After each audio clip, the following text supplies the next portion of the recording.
Saat itu adalah masa remaja, dunia yang menyenangkan, siklus kehidupan yang konon katanya paling membahagiakan.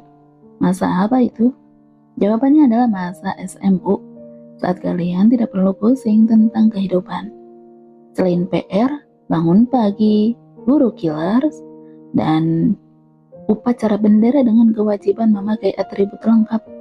Hari-hari adalah tentang sekolah, rumah, dan menghabiskan waktu dengan hobi masing-masing. Ngemil kuaci ramai-ramai sambil membahas seisi kelas. Dari yang asik sampai orang-orang normalnya. Bisa juga ngedrama ramai-ramai di kamar salah satu teman yang dirasa paling kaya. Karena biasanya kamarnya besar dan punya stok camilan. Seperti itu pula Dania menjalani masa remajanya. Berteman dengan ceria dengan semua orang. Dia selalu menyimpan wajah murung ketika melewati pintu gerbang rumahnya. Setelah melewati gerbang sekolah, wajahnya selalu full ceria dan senyuman. Di SMU, dia udah mulai belajar bahwa apapun yang dia lakukan akan dipandang sebelah mata oleh ayah dan ibunya. Hingga dia tidak pernah berharap lebih. Semenjak SMU, Dania mulai belajar untuk mengatur setiap rupiah uang jajannya.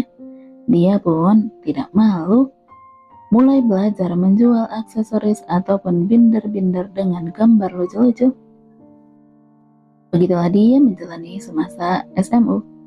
Masa kalian mulai menata mimpi dan merencanakan impian kalian. Ada banyak rencana hidup yang ditulis Dania di catatan hariannya.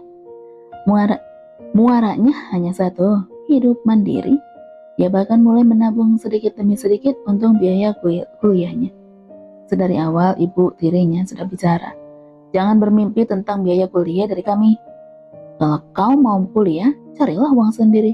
Kami mempersiapkan semuanya untuk adik-adikmu. Hingga tidak mungkin bermimpi lebih jauh lagi kalau mengandalkan orang tuanya. Walaupun ayahnya masih membisu dan belum mengambil keputusan apa-apa. Karena kalau hanya kuliah di dalam negeri untuk membiayai 3 orang dan Nia merasa keluarganya masih sangatlah mampu dari segi finansial. Tapi karena ibu tirinya, dia jadi tidak pernah berharap lebih. Baiklah Dania, hidup memang harus bekerja keras. Jangan pernah menoleh ke belakang lagi. Tegakkan kepalamu dan semangatlah. Walaupun ibu tidak mau membiayai kuliahmu, kau masih bisa mencari uang dan mengejar mimpimu sendiri. Begitulah dia siang dan malam menyemangati dirinya. Bekerja di perusahaan besar dengan gaji 3 kali lipat yang bisa diberikan perusahaan ayahnya. Ini akan menjadi modal awalnya untuk hidup. Tidak pernah berharap sedikit pun untuk masuk ke perusahaan ayahnya. Begitu, dia kembali melewati pintu gerbang sekolah dengan ceria. Tepat berpapasan dengan teman dekatnya, V, yang baru turun dari mobil bersama ayahnya. Ia mengantar V mencium tangan ayahnya sebelum keluar dari mobil. Masih melambaikan tangan seperti anak SD yang diantar sekolah orang tuanya. Manisnya mereka. Nia, kemari, tapi jangan kaget ya. Sahabatnya langsung melingkarkan tangan di lengan Dania mendekatnya. Mulutnya ke telinga Dania, membuat gadis itu merinding geli. Jangan sembarangan mendorong wajah temannya menjauh. Sumpah, ini info valid dari sumber yang bisa dipercaya nih ya. Dia kan berandalan sekolah. Guru-guru saja menutup mata dengan semua kelakuannya begini. Bagaimana ini? Dia panik sendiri sambil mempercepat langkah karena bel masuk sudah berdentang. Anak-anak yang lain berlari berada cepat dengan penjaga sekolah yang mulai berjalan ke gerbang. Kalau dia udah menutup gerbang, tamatlah riwayat. Hei, sembarangan juga ada tempatnya dong. Kenapa juga aku jadi target cintanya yang berikutnya? Memang apa yang dilihatnya dariku? Memang sudah tidak ada murid wanita populer di sekolah ini yang mengejarnya sampai dia mengalihkan sasaran sama aku. Sudahlah Vi, jangan banyak bergosip. Sepulang sekolah, pulang dan kerjakan PR-mu.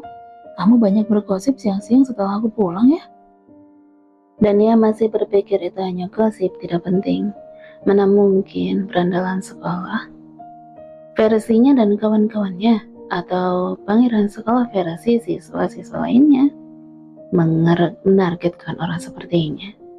Benar dia, anak-anak dengar dia bicara tentangmu. Dia udah membuat pengumuman kalau kamu pacarnya. Gila apa? Bicara denganku empat mata saja tidak pernah. Pacaran dari mana? Sudahlah, lagi pula apa sih yang dilihat dari aku? Sudah sampai di kelas dan duduk, teman Dania langsung menyentuh bahu dan memutar tubuh Dania menghadapnya. Dia terlihat berpikir keras sambil mulutnya manyun. Kamu kan manis, apalagi rambutmu. Tawanya mengandung sarkas. Mau mati ya? Sambil mengepalkan tangan, tepat di depan wajah sahabatnya.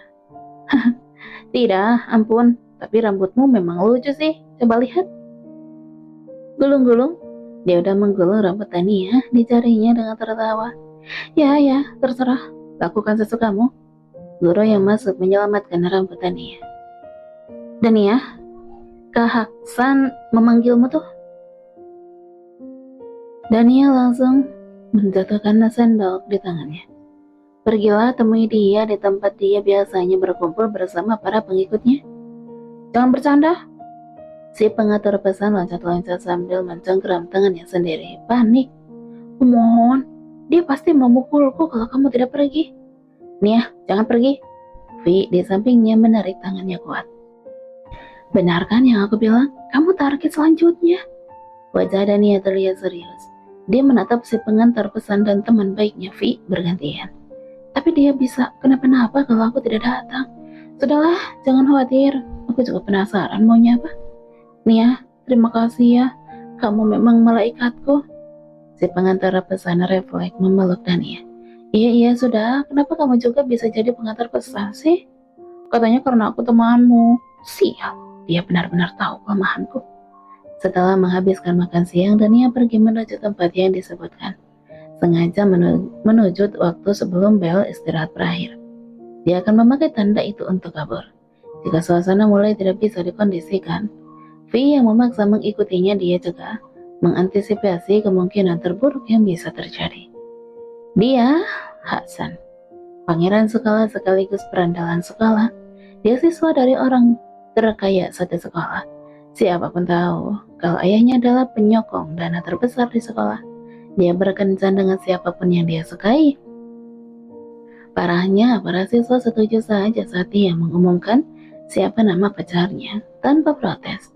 Karena dengan menjadi pacarnya mereka bisa mendapat fasilitas premium yang diimpikan semua wanita. Dan kenapa harus aku? Memang dia pernah melihatku di mana sih? Dia mau apa? Dan ia melihat segerombolan siswa sedang duduk mengelilingi Hasan. Tidak tahu apa yang dia ceritakan, tapi semua tertawa kalau laki-laki itu tertawa. Saat dia diam, semua juga diam mendengarkan dengan hikmat. Ada siswa laki-laki dan perempuan. Semua yang ada di sekelilingnya adalah siswa populer. Dan ia nyaris bisa menyebutkan setiap nama-nama mereka, saking terkenalnya mereka di kalangan para siswa. Haksan langsung berdiri saat melihat Tania mendekat. Kau sudah datang? Duduklah, aku udah menunggumu. Tidak canggung sama sekali, dia benar-benar pro dalam hal begini rupanya. Hei, apa yang kau lakukan perandawan gila? Haksan menarik tangan Dania. Orang-orang yang tadi mengelilinginya juga menyingkir memberikan jalan. Kenapa lama sekali? Keduanya sudah duduk, sementara Dania masih bingung dan yang lain melihatnya seperti tontonan penuh kekaguman. Entahlah apa isi kepala mereka. Mungkin mencela atau kagum, bagaimana orang sepertinya bisa terpilih menjadi target cinta pangeran sekolah. Maaf, aku menghabiskan makan singkat siangku dulu tadi. Yang lain langsung tertawa mendengar jawaban Dania. Kenapa sih kalian gila ya? Kenapa kalian tertawanya karena laki-laki ini tertawa? Maaf kak, kita bicara berdua saja? Baiklah, kau malu ya? Haksan mengusir semua orang dan mereka semua benar-benar pergi. Kau akan terbiasa dengan mereka nanti. Hei, tunggu. Tuan muda, aku tahu kau seenaknya. Tapi kau sudah menyimpulkan apa sebenarnya? Kau aku wanitamu? Maaf kak, kenapa memanggil saya kemari? Dan sejak kapan kita saling menyapa? Kenapa kamu sudah sok kenal, sok dekat, dan sok akrab begini? Sudah berasa aku ini pacarmu saja. Aku sudah memproklamirkan kalau kamu sekarang sudah jadi pacarku ke seisi sekolah. Ke seisi sekolah? Hah? Gila ya? Maaf kak, sepertinya aku tidak pernah menyetujui apapun. Aksan terlihat terkejut dengan kata-kata Dania, lalu dia tertawa setelahnya. Memang aku perlu persetujuanmu kalau kita mau pacaran. Hah? Biasanya siapapun yang aku tunjuk sebagai pacarku, mereka selalu senang dan tidak pernah protes.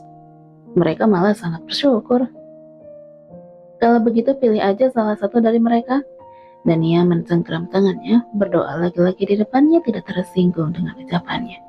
Apa? Tepat bel berbunyi, perhitungan Dania memang tepat. Dia bisa selamat. Maaf kak, sudah bel, saya harus masuk. Kaki Dania yang mau melangkah sudah tertahan. Karena kaki panjang Haksan terulur di depannya. Memang siapa yang mengizinkanmu pergi? Mendongak kepala, senyum di wajahnya sudah sirna. Sudah bel kak, aku akan mengantarmu ke kelas. Tidak akan ada yang berkomentar walaupun kau terlambat masuk kelas sekalipun.